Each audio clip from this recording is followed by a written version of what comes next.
All right, this one's about an order of separation, so y'all understand. This is an order of separation with the feds. This is where the feds put you in protective custody. I'm going to break down the different forms of protective custody within the Federal Bureau of Prison, aka the FBOP. So sit back, enjoy the ride, and make sure if you're not subscribed, please subscribe while this intro is on. Please subscribe, hit the emoji, the bell, the like, all that. All right?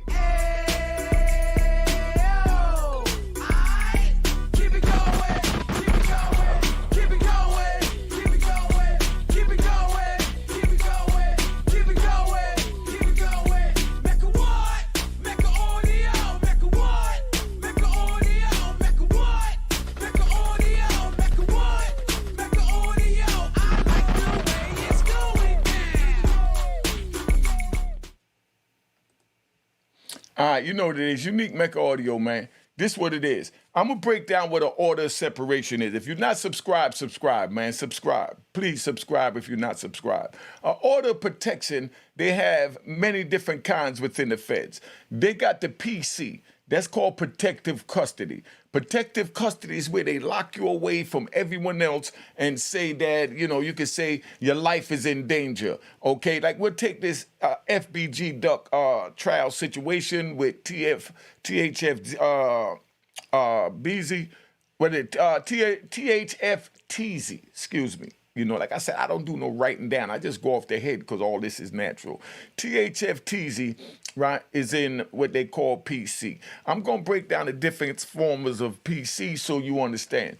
Now, TZ may be in protective custody because they have it where when they feel like your life is in danger, they put you somewhere and move you whether you want to or not. No matter how tough you are, the feds could say, I'm going to separate you from XYZ. So they'll separate you. Then they got another one where being that, it's alleged that TZ called and said that he was in distress, this and that, and they came to, his rescue, and that happened down at the Gold Coast in Chicago. They could say that they're going to put what they call order of separation. Order of separation is where they want you separated from your co-defendants because they think that one co-defendant have influence over another, and if they put the two of y'all in the same jail, then it's going to be a problem because you could still control the mind of another man to possibly go out on police, So they have the order of separation. They separate the influential ones. So in other words, like, I'm going to give you a case. I ain't going to say no name. But there was a case where it was a big kingpin. And, if y'all know who it is, y'all put in the comments, y'all talk about it, whatever. But I'm not going to get into that.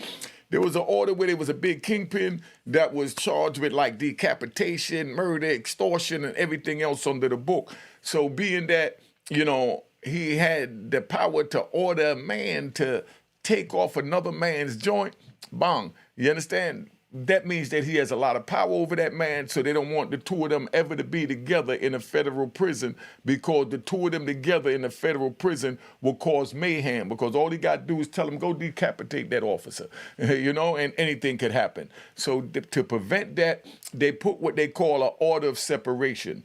So they might put a kingpin separate from his hitman, a kingpin separate from his lieutenant, because they feel like they have this type of power over them. So that's why they do that. That's an order of separation, right? So if someone has influence over somebody, they separate them from that person and put them on permanent separation. That means they can never be in the same jail together. And it's crazy because they're supposed to always make sure co-defendants have a direct line of communication to continue to fight their case. But they'll still put them on separation. Now, that hinders them fighting their case because they got to go through the mail and things like that because they don't really have email. But then when they got email, they wind up putting it where you can email your co-defendant for legal matters only, and then they'll read the emails. And if you start talking about Susie screwing who and who doing what and other personal things that have nothing to do with the case, then they'll shut off that, email communication and said you violated the protocol for you corresponding with your co-defendant for legal matters. So that's one form. Y'all paying attention because I'm riding. All right. So now, when they do that, it's crazy because you might be like this with somebody. Both of y'all went to trial. You love this man. This man is your brother. He's your comrade. You die for him. You kill for him. You even killed for him, allegedly, on the street. But they say, no, we don't want the two of y'all together because he might order you to do something against one of us. So that's that type of order of protection. Then they got the one where if you get into a beef with somebody, let's say you get in a fight with somebody, two people get in a fight in a prison, then they'll put administrative separation. Administrative detention, which is the same thing as administrative, separation, but they call it administrative detention. Administrative detention is like, when I got cut in the face, like I said, I ain't got no problem talking about my, my losses too, because we all take a loss. You know what I mean? That's just the way it is. But, like when I got cut, they put me in a hole and they put me in administrative detention. Administrative detention because I wouldn't tell them who cut me. They knew I was going to get my get back, or they felt I was going to get my get back, so they separated me. That's administrative detention. So that's them putting me in PC. I've never voluntarily went in PC. All the biggest and the baddest of men within the prison has been put on some type of administrative detention. You understand? Administrative detention is saying like, damn, we can't catch you for nothing. We ain't got nothing on you, but we're going to separate you from the rest of the compound because we feel that you're a danger to the compound and a threat to the orderly running of the institution. So we're going to separate you, from the compound. That's called administrative detention. And then, like I said a minute ago, then you have the separation, the separation. Now, you get an order of separation from your other co-defendants, an order of separation from anybody that you got influence over. That's how the feds do it. You see what I'm saying? They try and prevent things from happening before they happen, but it's not really it happening to us. It's happening to one of them. So they feel like when I got cut, if they wouldn't have put me on administrative detention, that I would have been on the compound and I would have gotten out on the dudes that, or the dude that cut me, homeboys, and it would have blew up the security and orderly running of the prison. So that's what that administrative detention falls under. Do y'all understand that? Oh, y'all pay attention to the words that are coming out my mouth. All right, so sit back and enjoy this ride. So when co-defendants go to prison, they don't always get a chance to be around each other, especially when there's violence involved. If there's violence involved and they feel one influence the other one to commit the violent act, they feel like if a man have the power to tell another man to kill a man, hurt a man, harm a man, decapitate a man, do anything to another man that is inhumane, then that means he has power over that man. So that man could also be told to harm an officer or another inmate, so they separate them to get that influence away from them. That's order of separation. You understand? So when you hear that, THFTZ is in PC, that don't mean he's signed in, because I'm hearing things on it that, the O Block 6 other members, that they're mad at him and because they feel he set him up. I'm hearing all of this talk, not agreeing with none of that, and I don't agree with none of that. Like I said, because I don't go with rumors, I go with facts, right? But now, if they feel that, then they'll take him and put him in PC to protect him from them. And then if they feel like he had that much power or they had that much love for him that he could pick up a call and say, we down here, they jumped me, come down here and rescue me, and they go down there and they allegedly do something as horrific as what happened to Duck, then you already know what time it is. Then that means that, oops, we got to separate this man from this man. You know what I mean? Because he has too much power. So that's what the order of, separation is for, So it'll come out in time, whether it's for the administration put it on him or he put it on himself because he feared that they feel like they in this situation because of what, he did to them. But, You know, it depends on how long he's been separated from them. Did this just happen when after the trial, or this happened before the trial? You know, if it happened before the trial, then it's kind of giving you a glimpse to let you know that, you know, they felt like something would happen to him, so they went to protect him, and they wanted to keep him alive long enough to take the stand to get the brothers found guilty. And that's the way that works. So don't say that I didn't tell you how it worked, because I'm going to give you one, right? Let me give you one, because I feel like riding, you know. Now, there was some dudes down in Norfolk, right? Y'all can figure it out and put it in the comments. You know, if you don't know, you don't know, you know, because I don't do no name dropping. But there was some dudes down in Norfolk. They had a block. Everything was cool. And this one dude had everybody doing what they needed to do. They had rock wallers out there keeping the dope fiends, you know, and the cokeheads in order by bringing the rock waller, sicking the rock waller on them. And then you had the co-defendants where he'd tell them, yo, that dude been driving around the block 2-3 times. Here, y'all shoot at that car. Let them know don't come around here. And the dude, bah, bah, bah, bah, bah, bah, bah, they start shooting at him, you know? So now when he starts shooting at him, you know, they done carried out an order of, you know, attempted murder for somebody saying, you know, go do this, you know? And then they might have another one where a dude said, man, my baby mother pregnant. This is a whole nother case, though. My baby mother pregnant, because I'm just riding, you know. Make sure you subscribe if you're not subscribed. So baby mother might be like, baby mother pregnant, dude don't want to have a baby, and, you know, the girl refused to have an abortion, so dude tells his man, yo, go kill her. You know what I mean? Because I want to have a baby. Now, for a man to take the order to go murder another female because she's pregnant with your homeboy, your boss, your comrade, your co-defendant, you know, child, and you go out and you kill that, or attempt to even kill that woman and that baby, that means that, you know, he has a grip on your mind. So when someone has a grip on your mind, what they do is they try and separate you from that mind. So it's like take the head away and then the body would fall. So they feel if they take away the person that has that power over them, then the person that is, you know, submissive to that power and carrying out these orders would be much more tameable and controllable once they get them in the feds. You understand what I'm saying? That's why I tell the youngins, it's not worth it. So don't sit here and say, oh, you know, jail is easy. You know, I ain't worrying about it. I could do my time. No, it's not that easy, and you can't just do your time like that, because a lot of factors that play into this. I've seen dudes, right, because I'm riding. I've seen co-defendants. I'm out in California. I've seen 2 co-defendants. They both blood. They from California, right? No disrespect to the Bloods. Matter of fact, let me get them a round of applause. All right. Relax, man. Relax, you know. I gave that round of applause because you got the rat bastards and flip-flop wearing in public trolls that are trying to say, oh, you're going to big up a Bloods gang. How you going to big up a gang? They did this, they did that. Stop it. You know what I mean? Go to another channel. Give me you 3 seconds. All right, you know what to take with you. All right. So now both co-defendants is dead, right? First one co-defendant is dead. He's dead for about 3, 4, 5 years.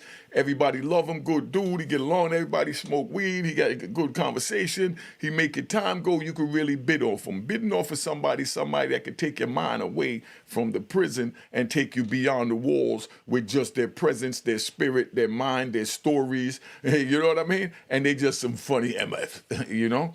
So that's what this dude was. So he got along with everybody. Everybody loved him. Wasn't a violent dude. Wasn't a disrespectful dude. I mean, Bloods loved him. Crips loved him. New York loved him. Chicago loved him. GD loved him, Miami loved him, Dirty South loved him, Jersey loved him, Boston loved him, everybody loved him. And then here goes his co-defendant. His co-defendant comes and he puts the paperwork out that he's hot. So now when he puts the paperwork out that he's hot, everybody come out there and they say, yo, dude back there in the hole saying that you hot. And the dude said, man, I ain't hot, he lying. He said, yeah, but he's your co-defendant. And he got paperwork. So he come out, he bring the paperwork. So when he bring the paperwork now, he says that the paperwork is a lie. None of that is true. And then he said, nah, he's lying. He told on me. It was a bank robbery. I got away. He told on me. And he showed the paperwork that the dude was hot. But at the same, you know, told on him for the joint. But at the same time, then the other dude that is being accused of being hot, he sit there and the guy that he's saying told on him got paperwork that he told. So bottom line is they both told. So of course the Bloods, as men, they say, okay, boom. He accusing you of telling, you accusing him of telling. Here, y'all get 2 knives, y'all go settle it and figure out what happened. So they went and put their knife work in, and they wound up the one that came second that started the whole thing about his co-defendant being hot that everybody got along with. He lost. So he goes to the shoe. But then now the other one is there that everybody got along with, but he still got to deal with the issue of, is he hot?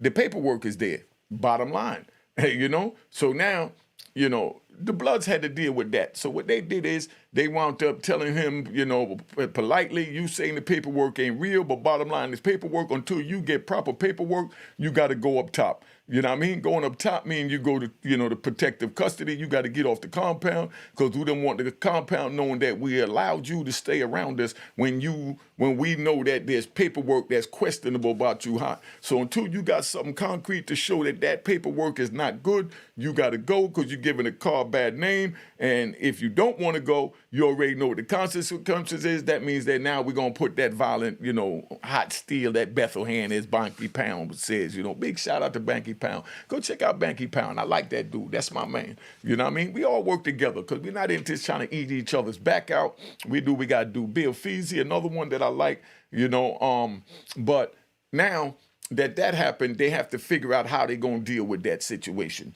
So he got a choice. He could either willingly walk up or he could be carried up on the stretcher, Well, like I said, this dude wasn't a violent dude, so he said, man, I'm going to go on up top. I get the paperwork sent in for my family. Once I get the paperwork, I'll come back, and present the paperwork and show y'all that I'm not hot, but to keep the car name and the face of our brand, the Bloods in Lum Park clean, I'm going to go on up top until I can do that, and that's the way that works. You see how this is? That's why I say, youngins, if you want to get involved in this, just like y'all get caught, tell on your comrades, and then you wind up in another jail, because there was a whole nother one, right?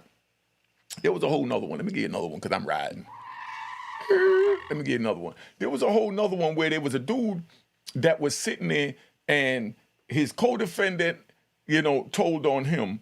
He pled guilty. Then he went in and he pled guilty. So he had to tell what his co-defendant told on him. And then the Fed said, we want more than that. We already know what your co-defendant told us. Now we need to know something that we don't know, because bottom line, they won't bring somebody in. So all of them wound up telling on other people, bringing people in, but they all pled guilty, and none of them took the stand because they all pled guilty. So they all saying that they're not no rat bastards because nobody didn't take the stand. But bottom line is, you done pled guilty and you implemented all these other names that the feds knew nothing about, and you gave information about that. So therefore, now you screwed up. So now we back to square one. So you understand. Now, that means that you hot. So then now they had to run all of them dudes from that car, or what we called it back then, from that crew, out the car, So they ran the crew out the car because the crew all gave up names, when they pled guilty that had nothing to do with their case. See, if you plead guilty, you're supposed to just say, I did this and I did that. Like my co-defendant. I give my co-defendant the utmost props. His name is Diesel, right? Let's so y'all understand. People try to, not people, one person tried to go up there and say some bull crap. Diesel ain't never tell. This what happened. I got caught first. Once I got caught, they had me down in Virginia. Diesel get caught up there in Maine or something like that for trying to sell a little 9 ounces to somebody. And when he got locked up, they didn't even know who he was. So he locked up there, and they just had him as Diesel, a.k.a. Lino. Lino something. That means like last name unknown. You know what I mean? I think it's Leno. Yeah, Leno. So it means last name unknown. They just knew him as Diesel. They didn't even know if it was his real government name or not. So Diesel up there, he gets caught up. He takes a GED test while he locked up, and he gets his GED. So now he gets his GED. He all happy, he proud. He wants to send it home to his mama. So he puts his name on the state papers up there in Maine of his government name, and then once that go out, they already knew that he was AKA Diesel, and they were looking for AKA Diesel, but they didn't have it figured out because he was up there under a fake ID with a whole different name. So once he put his government name on it, then it came, the feds swooped in, the feds grabbed him and they put him in the system. When they brought him over there, this was after I was already convicted. So when they did that, they tried to get Diesel to tell things about me that they didn't know so they could do what they call supersede the indictment. Superseding the indictment is giving me a second indictment with more charges added on because they found out information later. But Diesel went in there on some man time, and that's why I give him his props always, and that's why I still deal with him to this day. Diesel went in there and told him that everything he did was for himself. So now the key rat bastard told him that Diesel drove a van down from New York to Charlotte with like 20 keys of cocaine in it and brought it down to one of my workers in Charlotte, and that, then got the money and sent the money back up to New York with the females and did all of it. So they asked Diesel, about that. So Diesel told him straight up, he said, look, I drove 20 keys down there. I dropped the 20 keys off to somebody. I did what I had to do, and that's what I'm pleading guilty to. And they're like, no, but at Unique's trial, they testified that Unique ordered it, Unique did this, Unique did that. And he said, no, Unique had nothing to do with nothing.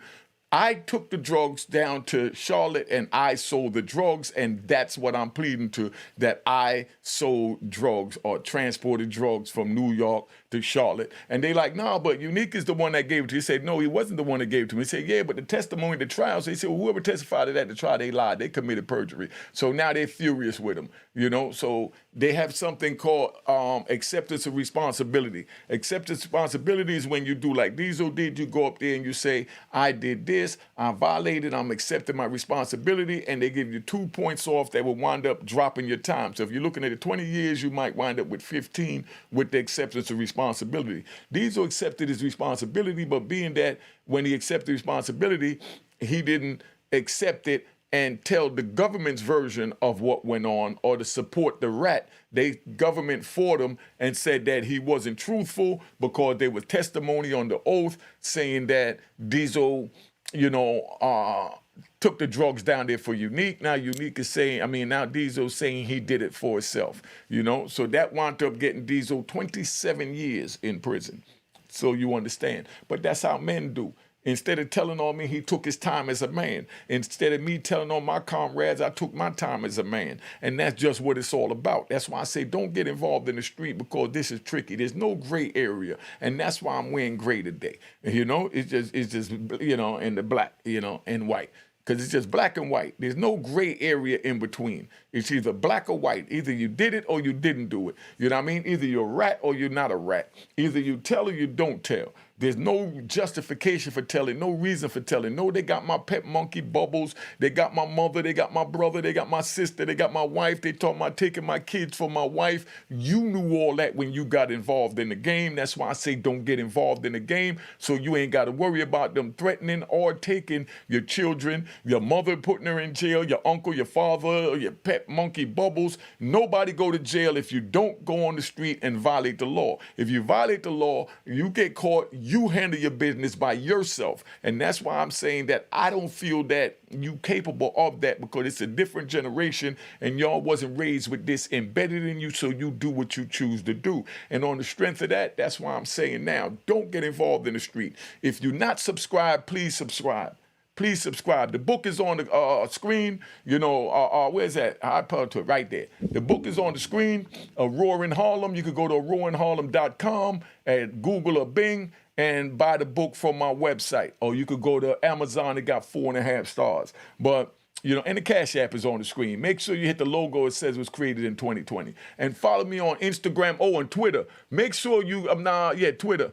That's not Twitter. Yeah, I'm on Twitter too, but make sure you go TikTok. I've been putting up some really good shorts on TikTok from the different shows that I was on. So you could, hear the different stories that I've told, about the game, about my life, and about history in general, politics and everything else on my TikTok. Go to TikTok, Unique Mecca Audio on TikTok. All right, Unique Mecca Audio on TikTok. Everybody go over there and follow me on TikTok. All right, but that's where we at with it. Been on here long enough. I just want to give you something for Sunday. So remember, just because someone is put in PC don't mean that he signed in PC. It could be an order of separation that the government put out to separate you from your co-defendant. It could be administrative detention that they put you in because they feel like you're a danger to the orderly running of the institution, and they put all of us wind up in that. If two people get into a knife fight, right, and they don't, let's say they don't catch them, or let's say they catch one and don't catch the other, but they know who did it, but the victim, the person that got assaulted, is saying that he don't know who got him, Then now they say, okay, we're going to lock you up for administrative detention to protect yourself, protect you from others, and to protect others from you, because you might want to get back for whatever happened. So they have that, administrative detention. Do y'all understand that? See, I give y'all these nice little jewels. So make sure, you follow me on Instagram, right, and TikTok. That's the name on the screen. Unique Mecca Audio, and my Cash App is on the screen. Cop the book, you know what it is. Make sure you subscribe, and share these videos, man. Go back and look at the other videos. I got almost 700-800 videos. Everything is jewels, everything is crack. Don't just come and look at the most recent video, because I got over 700 other videos that give you crazy, crazy jewels. And that's what this channel is about. Crazy jewels. Go look at them other videos, man. Y'all just coming here for the first time if you've been here for a minute. But just know what time it is. Let me tap out. Cheers, cheers. Toast the crime, toast the crime, the crime, the crime.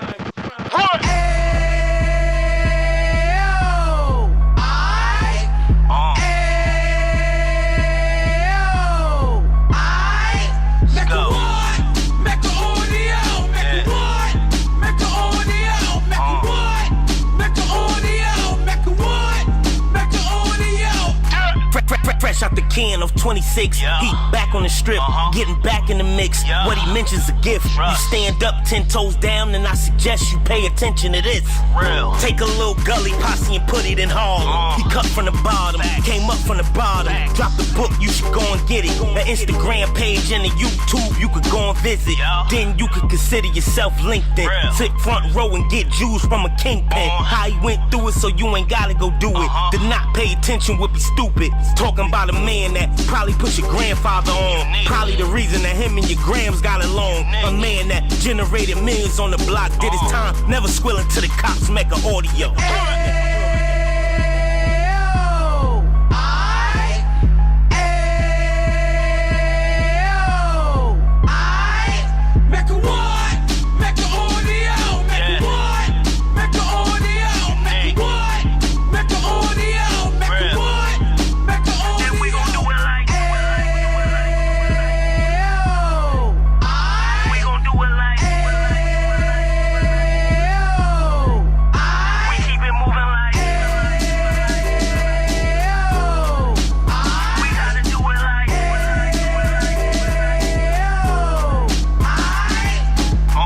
Get it live like 2 G's in the 90s. Drop top beamer so shiny. I let shorty go, she was whining. Treat her like my past, she behind me. Spend a couple bands on the Dapper Dan. You be back again, getting green like a Packers fan. No cap, it's a roaring uptown. They be whoring uptown, Dominican bust downs. Now we on the positive, we got a lot to give. Now he trying to stop the kids from being inoperative. So take heed, homie, lend an ear. He started in uptown, he gon' finish dead. But now it ain't about selling drugs, buying cars. It's about buying property to make the community yours. So we can give back to the youth them. Cause they the truth them. And bless up to all the road men.